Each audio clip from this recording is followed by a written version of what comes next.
Robert, son 5:10. Si Sí. quieren que arranquemos, Empecemos. pues ahí está Judith.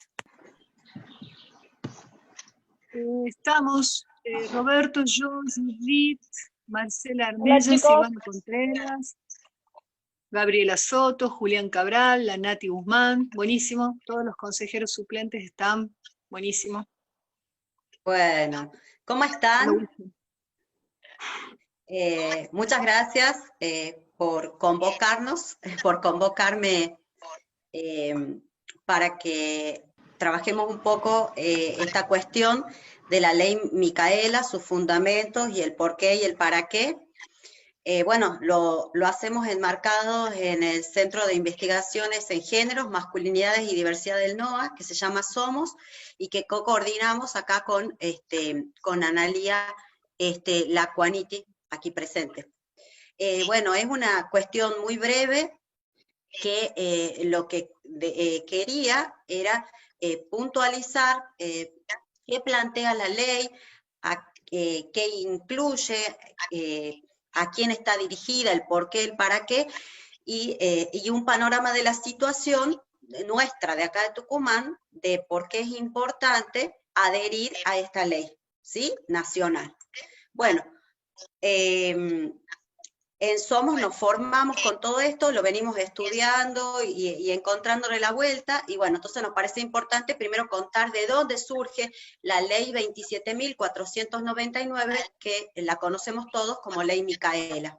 Esta ley se llama así en conmemoración de Micaela García, que es una joven entrerriana de Gualeguay de 21 años, que en abril del 2017 fue víctima primero de una violación y a continuación asesinada, fue víctima de femicidio por Sebastián Wagner, un sujeto que a pesar de sus antecedentes penales había sido dejado en libertad un tiempito antes por una decisión judicial que se toma contrariando las opiniones de peritos especializados que intervenían en el caso, y también evidenciando enormes problemas en el manejo de las pruebas y en el manejo de los testimonios de otras víctimas de este sujeto.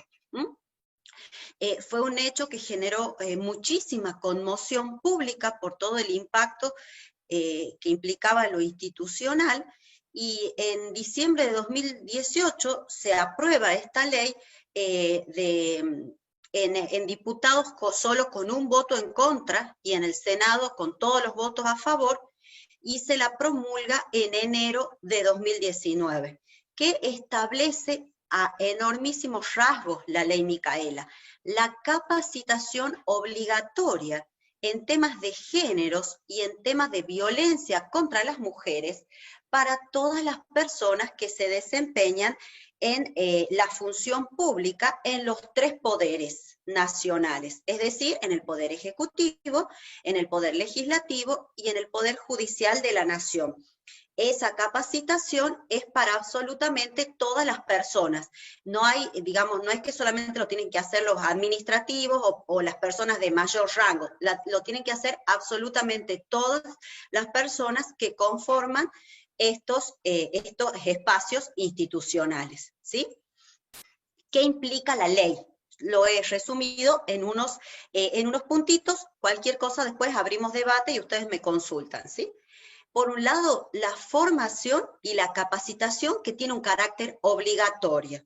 ¿Qué quiere decir esto? Que nadie está exento de hacerlo, y la idea es que sea en perspectiva de género en la gestión pública estatal.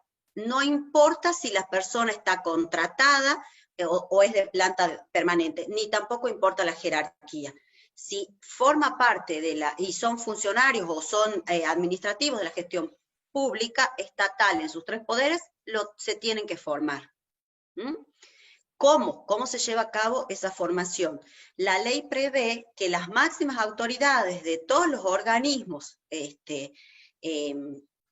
alcanzados por esta ley deben organizar las capacitaciones, ¿sí? ¿Cómo se organizan esas capacitaciones? Con ayuda, por ejemplo, de las áreas, los programas o las oficinas de género que esos mismos organismos tengan, o directamente hacerlos ellos. ¿Quién certifica la calidad de las capacitaciones que cada organismo tiene que proponer para realizar? El Ministerio de las Mujeres, de Géneros y de Diversidad. ¿Mm?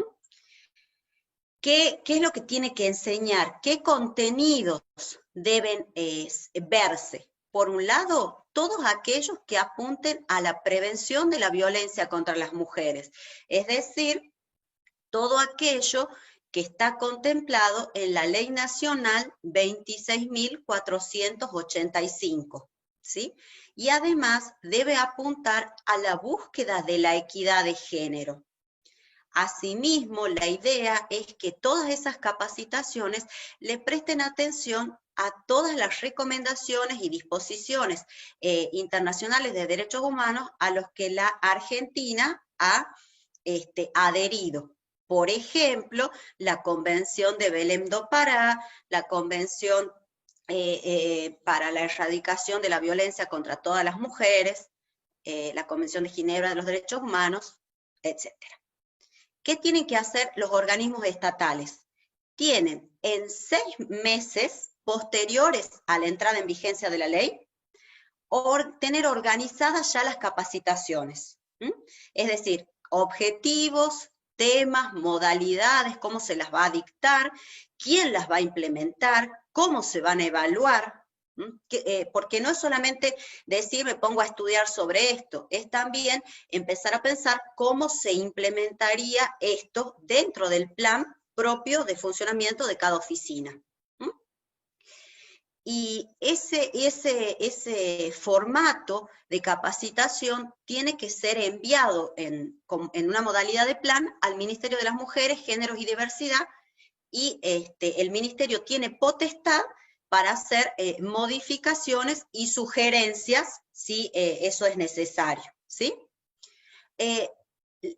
Cuando yo les decía que la ley implicaba obligatoriedad, significa no solo que los agentes lo tienen que hacer, sino que también tienen que aprobar todos los años la capacitación. Esto supone una formación constante, porque la idea es que el enfoque de género sea transversal. ¿Qué quiere decir? Que atraviese absolutamente todas las instituciones y todas las actividades que allí se promueven. Yo estoy ahora mostrando los puntos de la ley, después lo vamos a desmenuzar un poquito, ¿sí?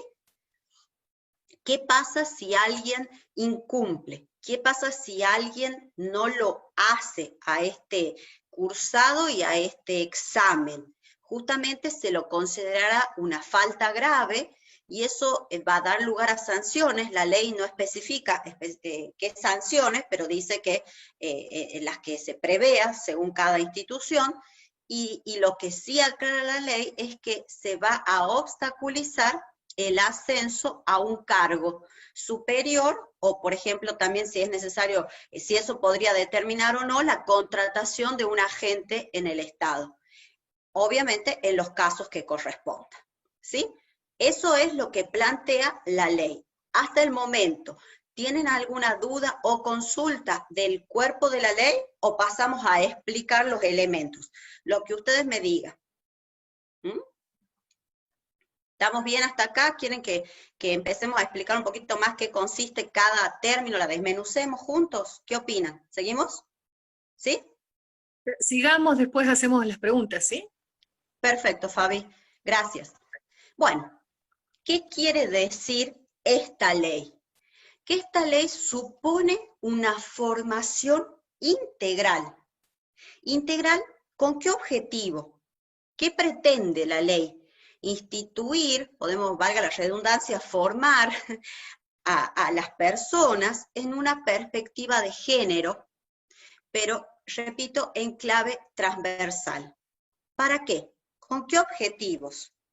Justamente para que todos estemos capacitados y contemos con herramientas para identificar desigualdades de género y a partir de que las identifiquemos, podamos dar cuenta, podamos realizar estrategias para erradicarlas, ¿sí? Eso va a permitir también combatir la desigualdad y la discriminación en el amplio sentido de la palabra, y también va a permitir diseñar políticas públicas con perspectiva de género. Todas estas herramientas lo que pretenden es apuntar a la equidad. ¿Qué quiere decir todo esto? Lo empezamos a desmenuzar.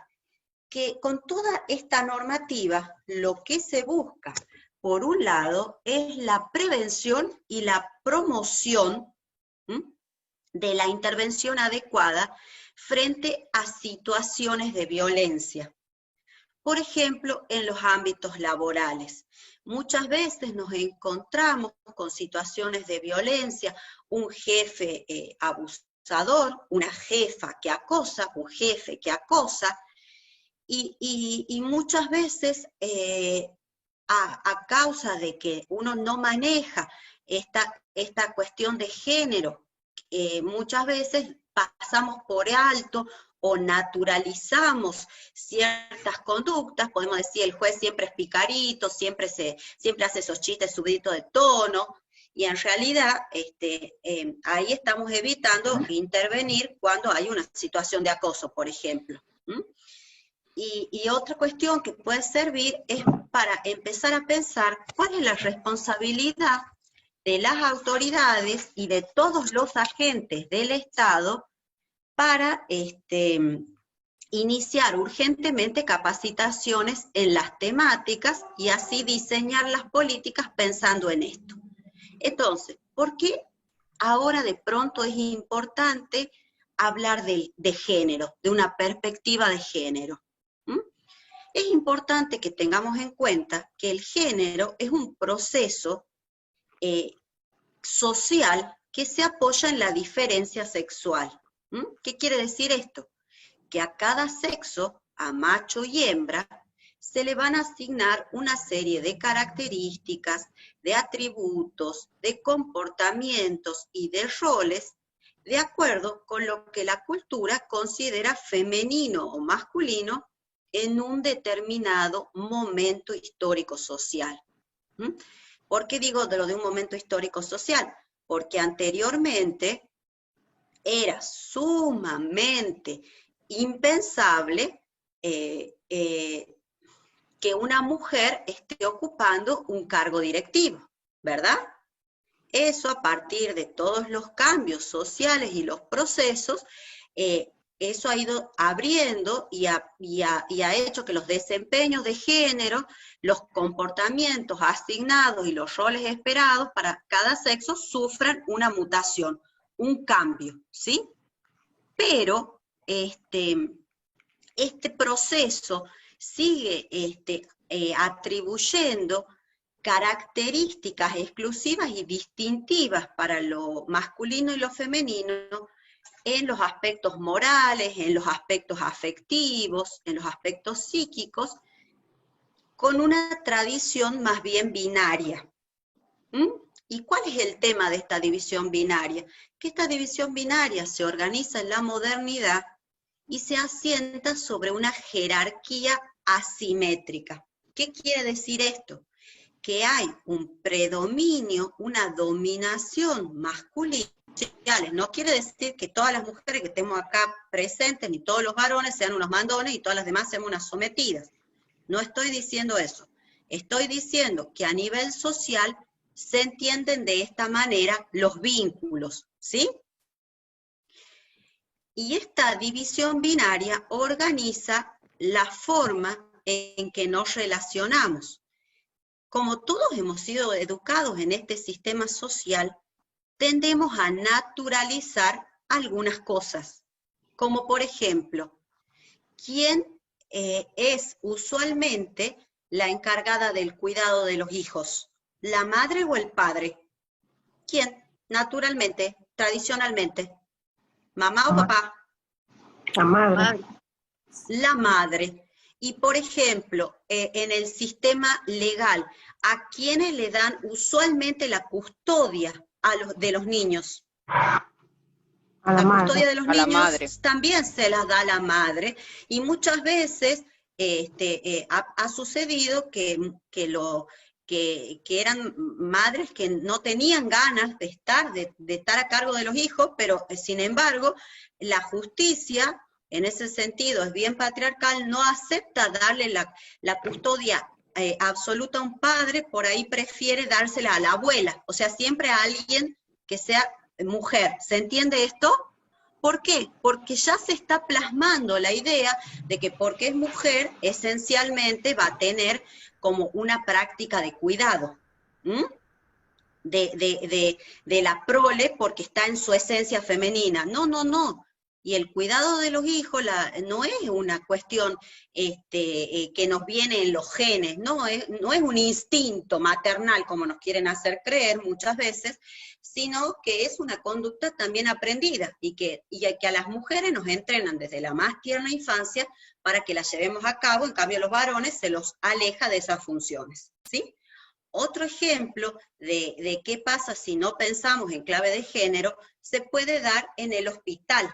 En mi investigación, por ejemplo, que he investigado varones, los varones se quejaban de que cuando ellos iban al hospital por el parto de sus parejas, que a ellos no los dejaban ingresar a la sala de parto, aunque sí dejaban ingresar a otra mujer, que podía ser si había que asistir a algo de urgencia o que necesitaba algo ahí que esté, y ellos planteaban cómo desde el mismo discurso médico se naturalizaba que la única interesada en estos temas era la mujer. ¿Me explico?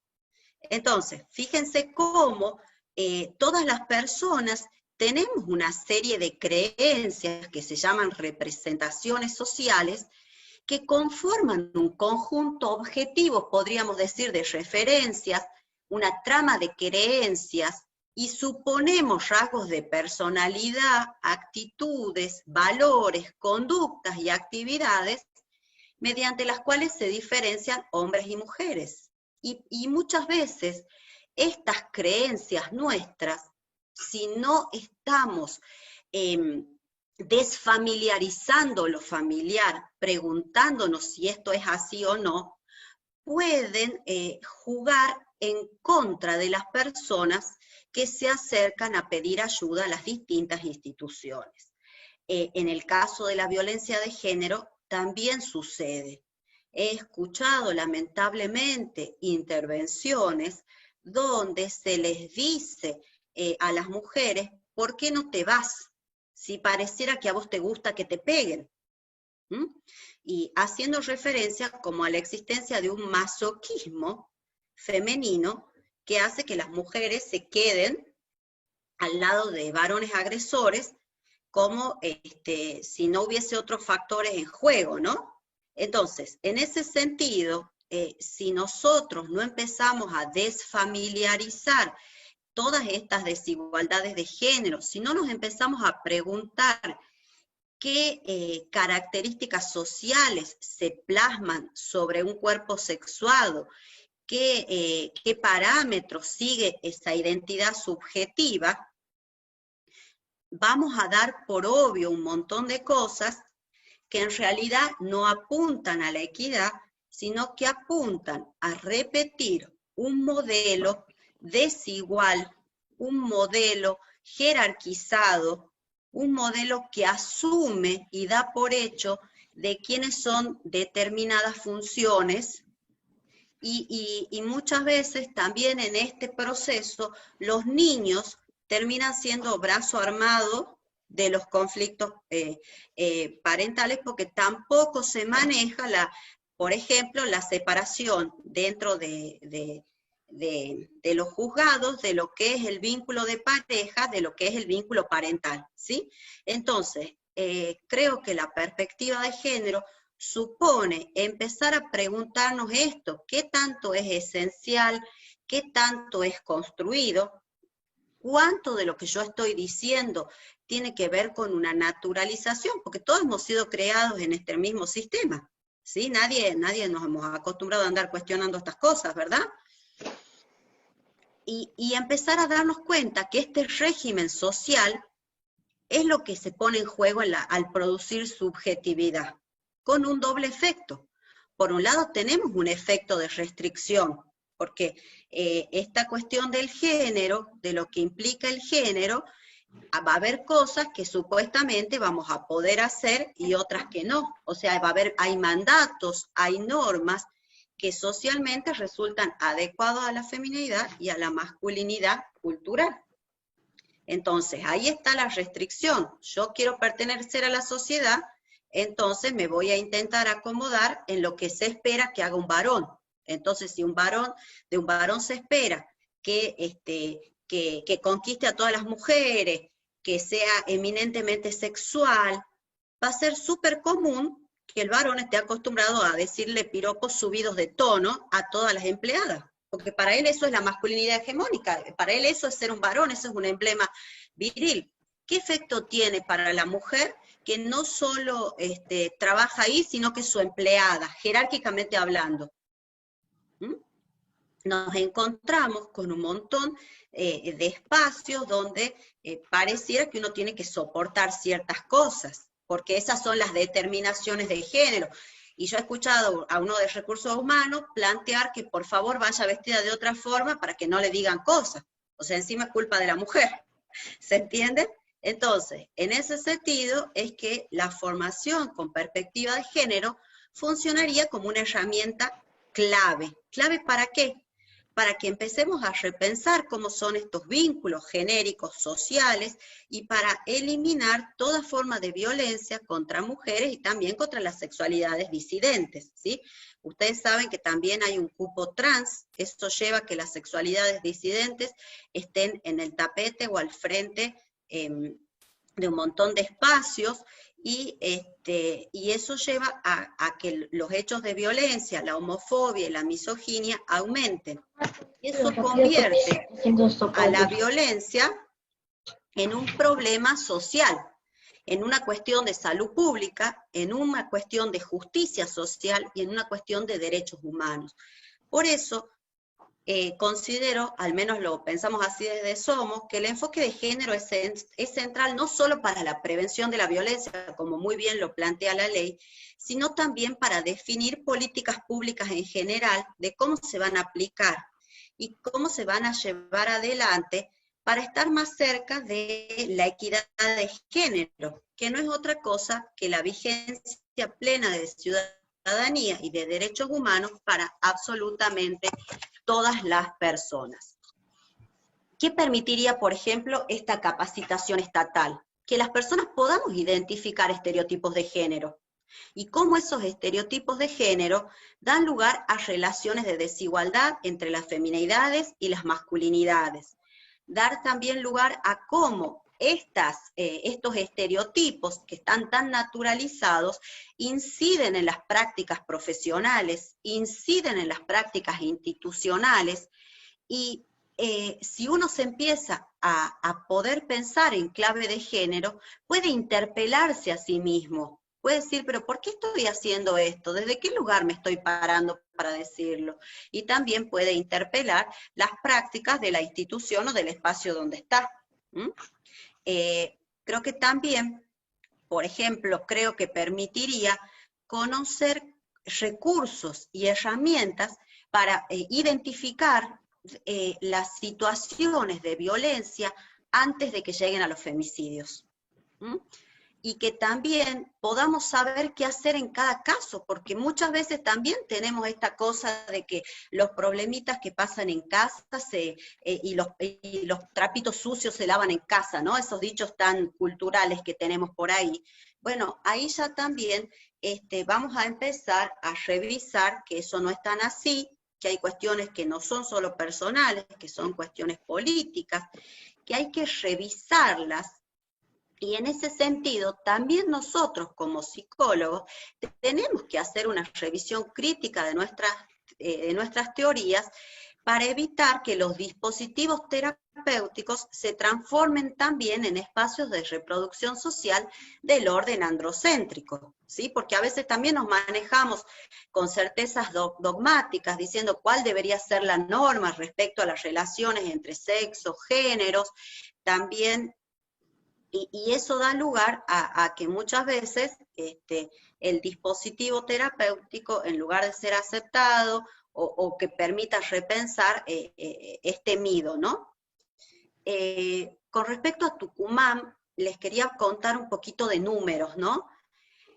El Registro Nacional de Femicidios de Mumalá, que es el Observatorio de Mujeres, Disidencias y Derechos de Mujeres de Matria, dio a conocer a través de los medios de comunicación que en los primeros 100 días de 2020 hubo ya 96 víctimas fatales del machismo en la Argentina. ¿Mm? En Tucumán, desde que inició el 2020, ya hubo 8 femicidios. Y en todos los casos, los agresores fueron parejas o exparejas. En muchos de esos casos no tenían, no me sale el nombre, la restricción perimetral, o la tenían y no había nadie que controle. Eran varones que, a pesar de que habían sido denunciados, esas denuncias no habían prosperado por la lentitud a veces que el sistema judicial tiene, y porque muchas veces también en las comisarías, si no van a los lugares específicos que trabajan violencia, toman mal las denuncias, entonces después eso no prospera, porque no tienen idea de cómo se la debe tomar. Y otra cuestión grave es que de ese listado de 8 femicidios, estamos en el mes de mayo, en el contexto del aislamiento social obligatorio y preventivo contra el contagio de COVID-19 se produjeron 4. Entonces, fíjense cómo también el aislamiento termina siendo caldo de cultivo para la violencia machista, porque estas mujeres están obligadas y están confinadas a transcurrir todo este tiempo con su agresor, ¿no? Desde el Observatorio de la Mujer de Tucumán, a partir de que comenzaron a atender, ellos dicen que han recibido 300 llamadas al teléfono de intervención en crisis y que se dio seguimiento a más de 500 consultantes. Nosotros también desde el voluntariado hemos recibido muchísimas llamadas al respecto y había muchas dificultades al principio de la cuarentena de a dónde derivar, ¿no? ¿Con qué nos encontramos? Justamente que Tucumán es una provincia que tiene características machistas muy importantes, que se sostienen las jerarquías, que se privilegian los varones, esta cuestión de mandarlos a callar, de mandarnos a callar, se promueve que los varones ejerzan hostilidad e ira, y muchas veces esas asimetrías de poder se repiten en los espacios laborales donde los jefes creen que pueden sostener esta modalidad, como digo yo, de jefe de estancia, ¿sí? Entonces, es importante que empecemos a desnaturalizar esto, a dejar de decir que, por ejemplo, los varones son de un modo u otro, porque, bueno, son así, minimizamos, y no nos podemos olvidar también que Tucumán es una provincia que usualmente no adhiere a las leyes nacionales, ¿sí? Eso ya ha sucedido con la ley de salud sexual y reproductiva, y también ha sucedido con la ley de educación sexual integral. Más allá de las diferencias o de los posicionamientos de cada sujeto en particular y de sus creencias, no podemos dejar de pensar en que si una persona no conoce su cuerpo y no logra identificar de qué se trata una situación de abuso, por ejemplo en la infancia, va a ser muy difícil que esa situación sea denunciada, ¿sí? Se ha comprobado luego de una investigación que se ha llevado a cabo en Cava, en Ciudad Autónoma de Buenos Aires, cómo la formación en ESI en los jardines de infantes y en la primaria ha permitido detectar casos de abusos sexuales intrafamiliares, y ha sido logrado o ha sido posible, digamos, intervenir de un modo preventivo en casos donde las mamás eran cómplices y en otros casos donde había un desconocimiento de la mamá de esas situaciones de abuso, y eso trajo aparejado, bueno, intervenciones que han apuntado a la salud integral de esos niños, ¿no? Así como también nos permite entender lo que son las identidades que se apartan de este modelo hegemónico y binario. Porque siempre hablamos de cómo tiene que ser un varón, cómo tiene que ser una mujer, pero si yo les empiezo a preguntar a todos los aquí presentes, nos vamos a encontrar con que hay múltiples maneras de vivenciar singularmente en cada uno de nosotros una identidad, por más que nosotros adhiramos a un género o a otro, ¿sí? ¿Se entiende esta idea? Entonces, creo que también lo que permite la perspectiva de género es que dejemos de homogeneizar y que empecemos a pensar que hay múltiples matices dentro de las representaciones identitarias que la cultura ofrece. Y también va a ser una tarea del sujeto a lo largo de su vida aceptar eso que ha plasmado sobre su cuerpo o rectificarlo. Y ahí también nos encontramos con la ley de identidad de género, que da la posibilidad de que cada sujeto pueda ser reconocido de acuerdo a su identidad autopercibida, es decir, al sentimiento íntimo de quién se cree él que es, o ella que es, o ella que es, y que va más allá de la cuestión anatómica, ¿sí? Podemos estar ideológicamente de acuerdo o no, pero el hecho de que existan estas leyes significa que las tenemos que respetar. Y si una persona tiene una identidad autopercibida masculina, por más que su fisonomía, porque por ahí puede ser que no esté hormonizado o que no haga adecuaciones, es masculina, es una situación violenta que una docente, por ejemplo, que sucede eso, lo sé por donde trabajo, se refiera constantemente a quien se autopercibe varoncito como mademoiselle durante toda la clase. Porque está bien, puede no tener aún hecho el cambio en el DNI para que coincida su identidad autopercibida con lo que plantea lo legal el registro, pero todos los protocolos indican que es importante en lo que sea documentación interna hacer valer la identidad autopercibida de la persona. ¿Se entiende esto? Entonces, repito, más allá de que podamos adherir, estar de acuerdo o no, el hecho de instituir una perspectiva de género implica que tenemos que conocer estas herramientas, que tenemos que saber que son leyes que nos regulan a todos y que tenemos que utilizarlas para todas las personas que se acercan a nuestras instituciones, digamos, como la ley así lo promueve. Bien, eso sería a grandes rasgos.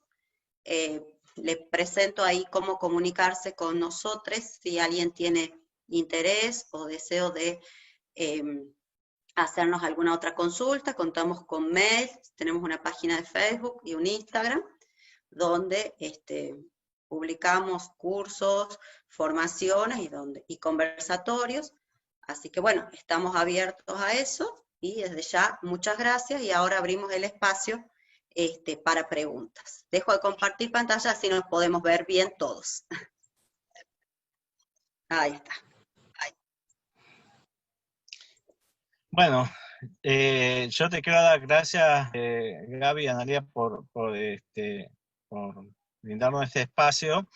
Yo creo que todo lo que integramos el Consejo Directivo, bueno, más allá de nuestra obligación de apoyar y que esta ley se pueda estar vigente acá en Tucumán, yo creo que es necesario empezar también desde abajo hacia arriba. Por eso la idea era que nosotros como una institución no gubernamental, digamos, tenemos un funcionamiento más autárquico por ley, empezábamos a capacitarnos y que ojalá este tipo de situaciones o de capacitaciones nos lleve justo a que demás colegios profesionales de Tucumán se pueda adherir, porque por ahí he visto que hay mucha ignorancia sobre el tema y por lo que no se habla mucho, no hay tampoco medios periodísticos que profundicen el tema como para que la gente pueda conocer de qué se trata, y he visto que muchos saben de nombre que hay una ley, pero no saben de qué se trata, cómo se trata, cuáles son los contenidos. Y bueno, yo creo que la mejor manera es empezar a hablar sobre la ley y contar de qué se trata, para que se pueda ir corrigiendo ese desconocimiento que hay de algo que no se quiere que se hable.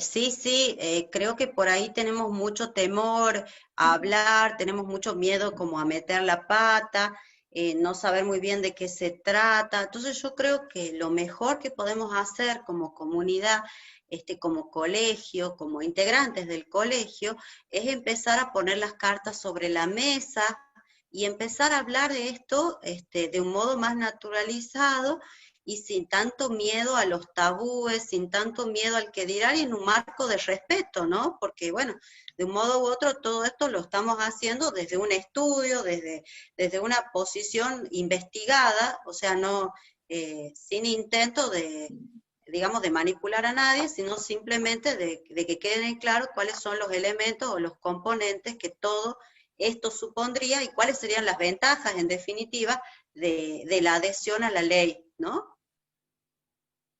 Así que bueno, gracias Robert por la invitación, gracias Fabi por marcar la punta en todo esto, ¿no? Gracias, al revés, gracias a ustedes que nos van acompañando y que también se integran a las acciones de la Comisión de Género del Colegio, del voluntariado y de todas otras instancias donde nos fueron ayudando con estos temas. Yo pensaba, Roberto y compañeros, que quizá, yo no sé si la provincia se va a adherir a la ley Micaela, por algunas expresiones que estoy escuchando, que al principio me pareció que era como un grupo muy, muy marginal el que planteaba una objeción. Bueno, ahora estoy escuchando en muchos legisladores estas ideas de adherir a proyectos parecidos, pero no tanto. Bueno, la verdad que no sé qué va a pasar con la adhesión de la provincia, ¿no? Sí me parece que quizás un poco que podríamos hacer como consejo es, dentro de ese taller de matriculación que venimos pensando,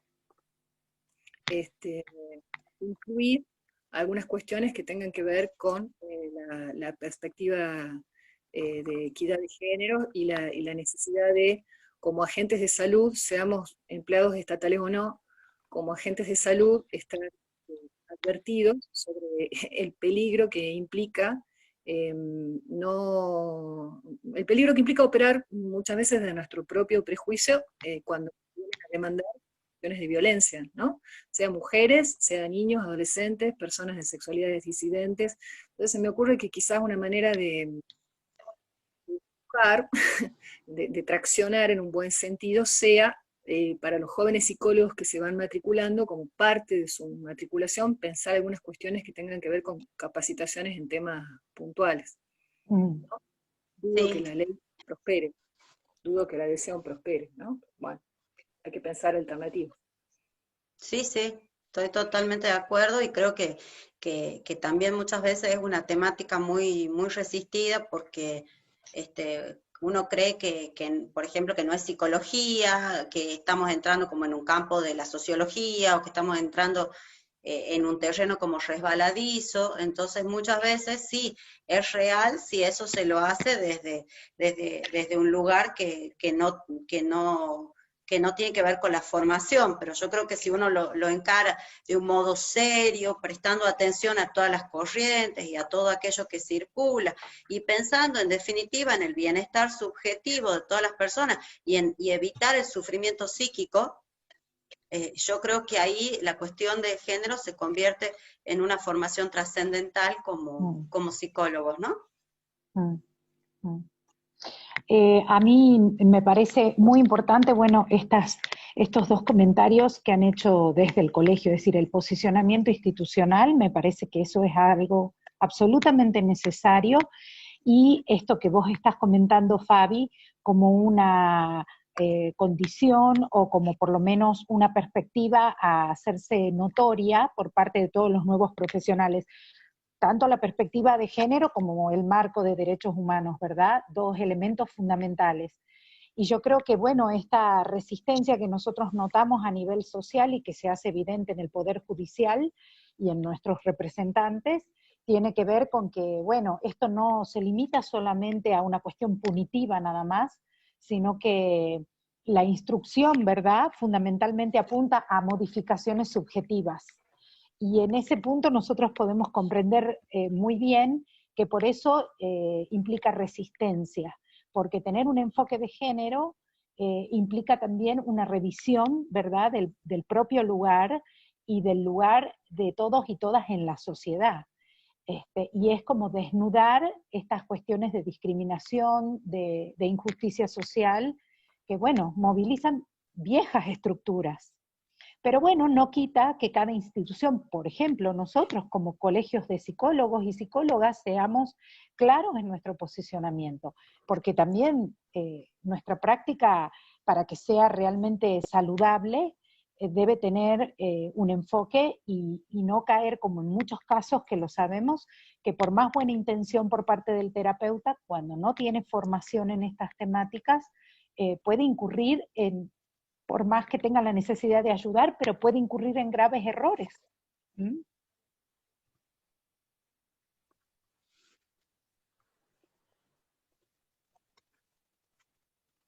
Sí, comparto todo lo que estaba planteando Ani, y bueno, y además estamos a disposición de lo que necesiten en este sentido para formar, para ayudar, y para que esto sea una movida desde el principio de la formación y desde el principio del ejercicio profesional matriculado, ¿no? Así que, bueno, quedamos a su disposición, como siempre. Y gracias por venir un sábado a la tarde a juntarse con nosotros. A tomar el té. A tomar, nos faltó el té, tenés razón, Ani. Bueno, no sé si alguien tiene alguna otra pregunta, cuestión, lo que deseen. Quería saber cuáles son los fundamentos o qué es lo que pasa por lo que Tucumán no adhiere a la ley Micaela. Hay muchos elementos en juego. Creo que uno de los elementos en juego que ha sido muy bien planteado por Roberto y que tiene que ver con esta cuestión del desconocimiento. He tenido la oportunidad de escuchar muchos audios dando cuenta de y convocando en contra de lo que se denomina ideología de género, falsamente, porque no podemos hablar de una construcción ideológica, porque no lo es, ¿sí? Estos son teorías, al menos desde el punto de vista, teorías que están fundamentadas y que permiten explicar una realidad social, que uno las comparta o no es una cosa, pero eso no nos da lugar a pensar en términos de que estamos haciendo ideología, ¿sí? También tiene que ver con muchas veces entender algunos discursos desde la militancia que como verdades absolutas que llevan a desconocimientos y a enojos y a complicaciones donde también se entremezclan con una cuestión importante acá en el NOA que tiene que ver la tradición y la religiosidad, Y cuando hablo de tradición y de religiosidad, no estoy hablando necesariamente de la Iglesia Católica, sino también estoy hablando de los grupos evangelistas, ¿sí? En todo lo que tiene que ver con la perspectiva de género, nos vamos a encontrar siempre con una tirantez muy importante entre lo que es la tradición y la innovación, ¿sí? Porque si tradicionalmente es costumbre que el varón sea el jefe del hogar, muchas veces el hecho de que la mujer reclame por sus derechos y por un posicionamiento distinto de equidad en la familia, eso puede ser leído como que me están queriendo quitar el poder, por ejemplo, ¿sí? Entonces se termina luchando o enojándose para que eso no se sostenga, porque significa mover el tablero, por decirlo así. Significa que las piezas van a suponer un cambio de lugar, y nadie quiere, ningún ser humano en general quiere perder sus privilegios. Y cuestionar todas estas cuestiones, valga la redundancia, supone poner en jaque todos los privilegios y todas las cosas como conocemos. Las mujeres también tenemos algunos privilegios, ¿sí? Por más de que en general tenemos un espacio de subordinación. Pero, por ejemplo, hay muchas mujeres que no quieren compartir las tareas de cuidado en la maternidad porque consideran que es su campo y no quieren que los varones intervengan. Entonces, si de pronto estamos hablando de una corresponsabilidad paterna, es decir, que tanto mamá y papá se ocupen de los hijos, por ejemplo, ¿qué lugar les deja a las mujeres si de pronto los hombres también invaden ahí? ¿Se entiende? Entonces, todo esto, todo el hecho de hablar de la cuestión de género, significa cuestionar, preguntarnos, deconstruir todo aquello que es lo tradicional. Y muchas veces todo lo nuevo nos da temor. Este es el mundo que tenemos naturalizado acá en Tucumán. Esto es lo que conocemos, ¿sí? Entonces, cuando uno empieza a decir, bueno, pero hay que cambiar, nos da mucho miedo. Nos da miedo de que vamos a pervertir a los hijos si empezamos con educación sexual integral, lo vamos a terminar todos transformando y todos se van a volver raritos. Todos son elementos que he ido recabando en las distintas investigaciones, ¿sí?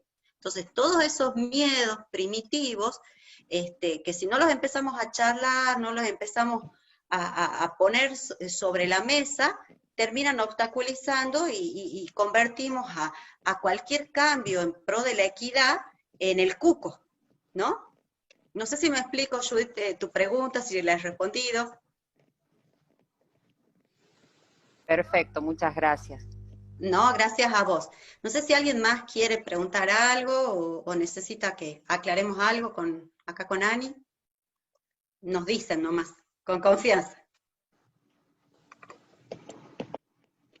No, yo simplemente ya creo que es importante también en los colegas, no tan solo los nuevos, sino en todo, poder también proporcionarles elementos sobre lo que es la de género, porque me ha pasado de conversar con colegas, mujeres, que muchas veces han sido como ninguneadas por el solo hecho de ser mujer, y que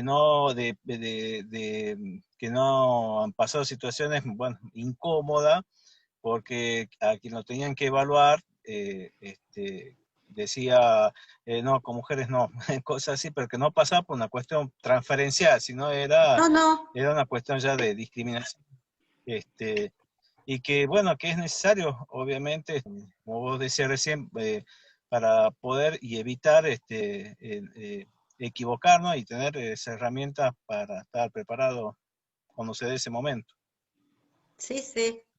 Así que bueno, como repito, estamos por todos esos canales dispuestos a dar una mano, a ayudar. Estamos armando muchas ideas de capacitación justamente para incorporar la perspectiva de género en la clínica como forma de un seminario, para poder trabajar adecuadamente también con lo que son las identidades trans, que hay poco material al respecto y están apareciendo muchísimas consultas ya desde la infancia.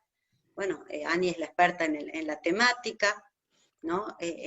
Así que bueno, quedamos a su disposición y con todos los canales para que se comuniquen con nosotros y vean todas las actividades que tenemos disponibles, justamente trabajando en lo local, con la realidad que nos toca todos los días, ¿no? Así que bueno, muchas gracias y quedamos acá. Bueno, muchas gracias a ustedes. Gracias. Bueno.